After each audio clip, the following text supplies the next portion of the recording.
Hey guys, just wanted to come back with just a bit of a quick follow-up video on a cheap way to fix the fuel pump on these 700 Raptors. Like I said in the last video, this one's an '07 special edition. It's a buddy of mine's bike. It sat for years with the fuel pump, with the fuel tank full of old fuel, and it totally destroyed and corroded everything inside the sending unit. What happened was the wiring harness was so corroded and green and all the wires inside the pump itself were all rotten.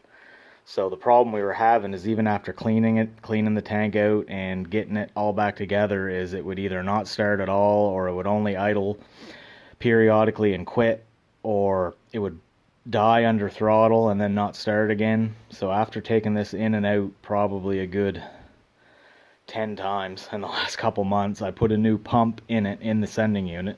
Like I said before, what it really needs is a new entire sending unit, but he didn't want to spend, $800 at Yamaha buying a whole new unit. So this is what I did.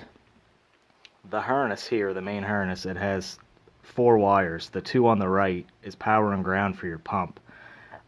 Inside the sending unit, under this, where the electric pump itself that sits down lower in the unit plugs in on the inside to this, the connection was so rotten and deteriorated that I had to cut the wires. And what I did was I drilled 2 small holes right there and there, and I ran the wires that would normally be on the inside of this plug up through here, and then I cut the wiring harness right there, leaving the 2 wires coming out of this plug just sort of hanging and tucked in underneath, so it can be hooked back up properly if the sending unit was to ever be changed in it. And yeah, I just ran 2 wires back and into the main harness of the bike right here, and I put 2 quick connect couplers underneath all this heat shrink, so if you ever need to take this out again, you can just pull this plug out, slice this heat shrink back, and there's 2 spade terminal plugs there, and you just unplug them there, and then you can lift the whole unit out. I know it's a little bit haney. I did it the best I could. I got everything all zip tied in there, and everything's all crimp connected and heat shrinked, sealed up. I put some epoxy over the holes there, even though I don't even think that was necessary, because I drilled the holes pretty much so tight that you had to use pliers to pull the wires up through, so there shouldn't be any sort of a leak there.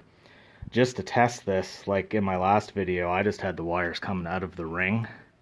What was happening was, when the fuel tank was 3/4 full or full, gas was slowly leaking out of there from the wires pushing up on this ring. And then I figured, well, since it's working, we took it out, rode it for about an hour, it worked great.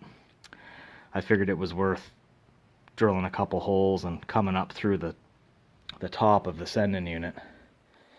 And anyway, it works great. Every time you turn the key now, it primes, no problem.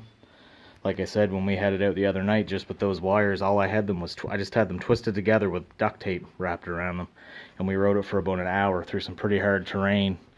We had it pinned pretty good a few times, and it didn't miss a beat, worked every time. So I figured, doing that is a lot cheaper than $800 for a new sending unit. So yeah, I just figured, if this video might benefit somebody that's having fuel pump problems with one of these bikes that's been sitting for a while. If you take one apart and everything's all corroded inside, you can always bypass the main connector there and take your power and ground and come up through the top of the pump, and then just patch right into your main harness, and it might work for you. Thanks guys.